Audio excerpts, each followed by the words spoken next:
In Denver, Colorado, we did encounter not just one, but two people in the process of canonization. It was here at this parish, Sacred Heart, which both the external as well as the internal looks very much the same as it would have looked in the day of Servant of God, Julia Greeley. Now, what's exciting about Julia, so many of the things you see inside this church as I talk will be the actual pieces of liturgical items and furniture that were in place in the time of Julia Greeley's life. The Sacred Heart Church was run by the Jesuits, and Julia had been a slave in Missouri. She came to Denver as a free woman. As she came to Denver, she worked in cleaning and taking care of various things for people. But she, with the little she had and the hard life she had endured, she always saw that she could help other people. And this woman worked so much behind the scenes. It was so beautiful. So a very humbled woman, a woman that didn't go around flashing the good works that she did, a woman that didn't have thousands of dollars, but the little bit she had, she made do to help others. Not only did she use her own funds to help others, but she would also, when needed, beg to assist others.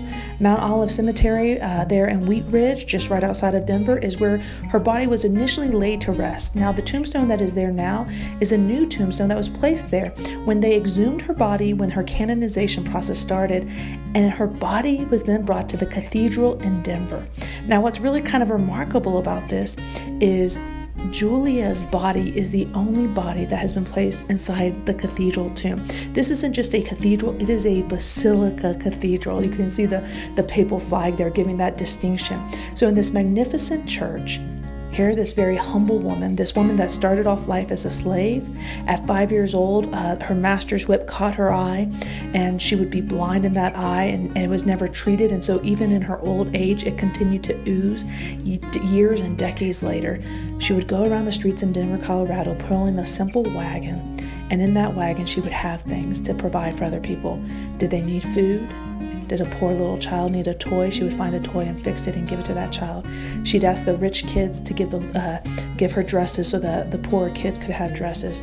And so this very simple woman now has this magnificent resting place, and it's a place to inspire all of us to recognize the abundance that God has given us and how we can share our abundance with others.